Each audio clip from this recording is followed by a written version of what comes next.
Hey, and welcome to the latest video blog. It's good to have you with me this time around. I just want to let you know that I have been away a lot, traveling to China, then to Spain, then I went to my son's camp for school, then I've been working on my deck. If you have a cedar deck, you know the pain. It's a lot of work, scrubbing, sanding. So that's what I've been up to. I apologize. Heading into a busy time of the year, getting lots of videos coming out over the next little while. So thanks to everybody that's sent in questions. If you have a question, the best way to do it is to go to my Facebook page, which is Motormouth Canada, and like it first of all, and you'll get stuff in your news feed that I've posted, and also put your questions through there. Seems to be the easiest because people can put a little bit longer. Initially I was thinking Twitter was the way to do it, but I think Facebook is better. If you want to follow along at Twitter, it's at Driving with Zack. I'd love to have you follow along there too. Just past 12 million views on this YouTube channel, which is great thanks to you. It's been wonderful, and this channel is now the biggest YouTube channel for Canadian auto, biggest auto channel for Canadians, and I really appreciate all the support you've given me. Now, before we get into the question and answer, I just got an email yesterday from Mazda Canada saying that Toyota and Mazda have entered into an agreement to build a mutually beneficial long-term partnership by leveraging the resources of both companies to complement and enhance each other's products and technologies. The partnership will result in more appealing cars that meet the diverse needs and tastes of consumers all over the world. That's a pretty big announcement. Toyota didn't send it out, Mazda did, but that doesn't really mean much. What's happening here is that Toyota went on to talk about Mazda's SkyActiv technology that's been very successful, and their Kodo Soul and Motion design and stylish cars with great driving dynamics. And then Mazda went on to praise Toyota, talking about the tremendous respect they have for the pursuit of even better cars and ongoing technologies, and also the environmental impact that Toyota has represented, meaning producing very highly technologically advanced cars and reducing the impact on the environment. So it's going to be interesting to see. Now, this isn't a takeover in any way. There's just a joint kind of venture to produce technologies in cars using the synergies of both the companies. I think this helps Mazda more than it is Toyota. Toyota is a huge company. It's the largest car company in the world right now, and Mazda is very, very small. So I think they're going to be able to use the scale that Mazda brings to help out a much smaller brand like Mazda, but I think it's going to be interesting to watch. I just thought I got that yesterday. I thought I'd pass it along. First question comes from Frank Ober. It says, "Hey Zach, not sure if you would know about this question. It popped into my head. When a manufacturer comes out with a complete redesign of a vehicle, for argument's sake, the 2015 Chrysler 200, are the designers already thinking of the next one 5 or so years in the future, or do they take a couple of years to work on other models and then come back to a vehicle like the 200? My understanding I have is that there really is no downtime in between models. For example, when a vehicle comes out, the next iteration of that vehicle is pretty much in the pipeline. In engineering anyway, they need to decide what engines and transmissions and things are going to be in that car. They start to work on what changes are going to be made to the vehicle. They also work on the design. The design can come a little bit later, but all of that stuff needs to be decided because you have to confirm the parts supply as you get closer. Cars companies are planning out 4, 5, 6, and even 10 years in advance. So the vehicles that we have on the roads today were designed many years ago. I've asked many car companies, when are the last changes you can make to a car before it goes into production? Most car companies say they can make very slight modifications to the car 6 months before it goes into production, but pretty much everything is set in stone about a year back, and then the engineering and the design goes back from there. So yeah, when a car is done and it's introduced into the marketplace, they're already on to the next one, and in often cases the one after that. So it's really interesting to see. And when you see an engine that's developed, an engine has a lifespan anywhere from 10 to 20 to 30 years inside a company. The engine might not be used in your particular market, but might go on to be used in other markets. And they can take that engine design and spread it out over many, many years, because that's very, very expensive. And what they'll do is they'll take an engine and modify it over the years. You just think about, for example, the Volkswagen Golf 2-liter that was in there, still in the Jetta, until it's replaced next year by the 1.4 turbo. It's like 30 plus years old, still using it, still going to use it in China. So it's amazing. Fahad SV says, hey, Zach, I have a question for you. When an engine makes its peak power, I have a Nissan and it makes peak horsepower at 6,500 RPM. Does this refer to any gear or just in first gear? And it seems like a dumb question, but it's not really if you think about it. Somebody doesn't understand that the engine and the transmission are two separate things. The horsepower and the torque are produced at certain RPMs, and that's why some engines might have more horsepower on paper, but they don't feel as powerful because the horsepower is the peak horsepower is at a very thin RPM range. Now, engines that are very good have torque that's spread out over a wide RPM range and horsepower that's spread out over a wide RPM range. Now, just to sort of go through this again, torque is really that low end turning grunt that gets you up and away from a traffic light. That's the turning motion. The horsepower is that passing power you have on the highway. So typically torque is at the lower end of the rev range and horsepower at the higher range. But if you can have a good wide band, that stays the same for the characteristics of the engine. Doesn't matter what gear you're in. And that's why the transmission has to do its job and drop a gear to get the revs up in the engine to get that maximum horsepower. So hopefully I explained that. Horsepower, torque stays the same.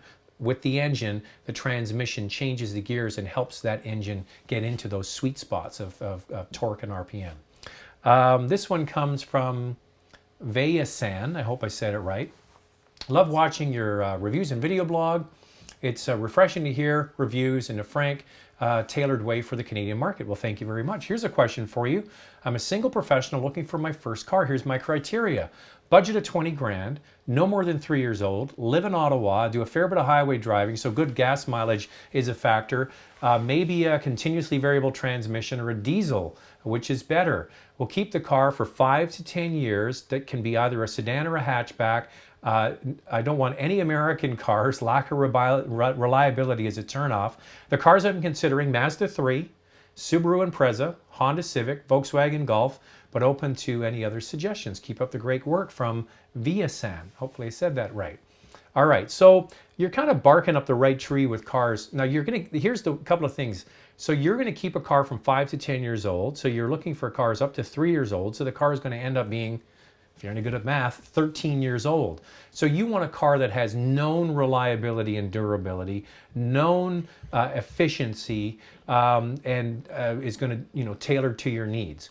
All right, so a 3-year-old Volkswagen Golf, I would take the Golf out. I know the TDI is a sweet engine. I go on about it all the time.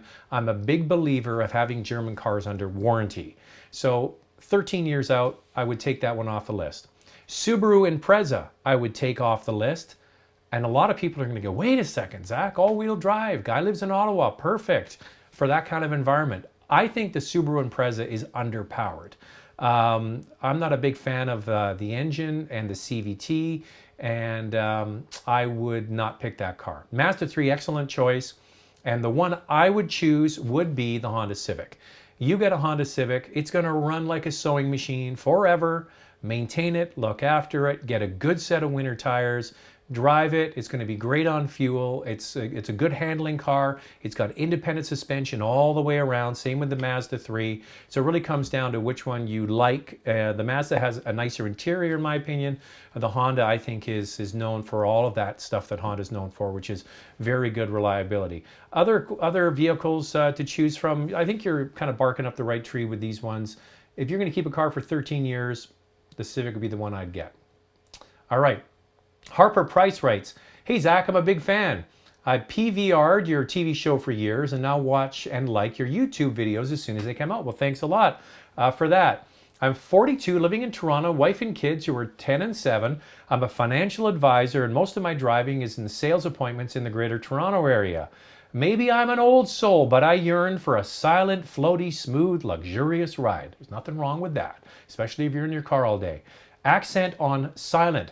I want to absolutely minimize road and wind noise in the cab, and I'm after a premium luxury sedan that's 1 to 3 years old in the $25,000 to $35,000 range. So you're kind of asking for a lot here. You want a big car, you want it quiet, you want a premium car, but you only want to spend $25,000 to $35,000. The lower the better, he goes on to say. I'm a value buyer with luxury taste. So that's champagne taste with a beer budget. I like to own for several reasons. Will likely run up the mileage. German cars make me nervous because of high initial prices and fear of cost of maintenance. I agree with you on that. We'll probably keep our '09 Kia Rondo as a second car when we need it for practical vehicle. Thanks, keep up the great work, entertaining work that you do. Your YouTube channel is my first go-to channel when I turn on the TV and find something to watch. That's from Harper Price. So appreciate that, all the kind compliments. All right, so the vehicles he's looking at is a Buick LaCrosse, Cadillac XTS, Lincoln MKS, MKZ, and a Lexus ES 350. Well, first of all, I'm going to take out the Lincoln MKS and the MKZ. I'm no fan of the My Lincoln Touch. That's the communications interface. Not a big fan of that. I think that the General Motors products do a better job with OnStar and the system that they have. I think it's just a better system. The Buick LaCrosse and the Cadillac XTS are full-size cars, and they both share the same platform. The XTS and the LaCrosse you can get with all-wheel drive if you're looking for that. Now the Lincoln ES 350 is a very nice car. Okay, so the Buick LaCrosse is an interesting option and one that I would consider. The other one I'd look at would be the Buick Regal, a little bit smaller, better outward visibility in the Buick Regal. The LaCrosse is a very sort of cropped roofline. Outward visibility is not the best. So the Regal is a good choice and the LaCrosse is excellent. And here's the reason why. A lot of people don't realize that Buick is right at the very top when it comes to quality scores from J.D. Powers. It does very, very well. Long-term dependability is good from Buick as well. They're very nicely made cars, and they have what's called Buick Quiet Tuning. They take a car, they add in more insulation, more sound deadening inside the wheel arches, more insulation between the engine and the firewall, thicker laminated glass on the windshield and the side windows. Some cars even have noise canceling technology like you would have with a Bose system inside the car. So they're very smooth and quiet. And he says he's an old soul, so that would be a good choice. The Lexus ES is a very good choice as well, but you're a value buyer. So the great thing about Buick is they don't hold their value particularly well in the used market. So you can pick one up that's 3 years old and get a great car that's super quiet and going to meet all of your needs for less money. Now here's the thing about the Lexus ES 350. The Lexus ES 350 shares the same platform with the Toyota Avalon. So if you're interested, the Toyota Avalon is very smooth, very quiet, very light steering, and all of the things that you're looking for. It's going to be bulletproof, it's going to be dependable, you're going to have it for years, and it's going to do the job. So I would look at a Buick Regal, Buick LaCrosse, or if you can find a used one, they don't sell a lot new, which means there's not a lot used, is the Toyota Avalon.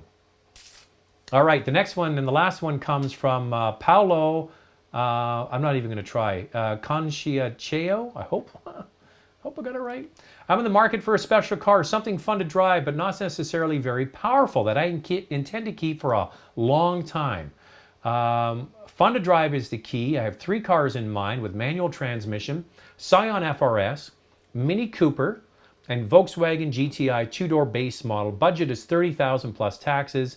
Am I ignoring something else in the market? Please suggest. I'm leaning towards the FRS. What would your opinion be? I'd appreciate it. By the way, if it matters, I'm 52 years old. Please keep up the good work, from Paulo. So appreciate the kind words.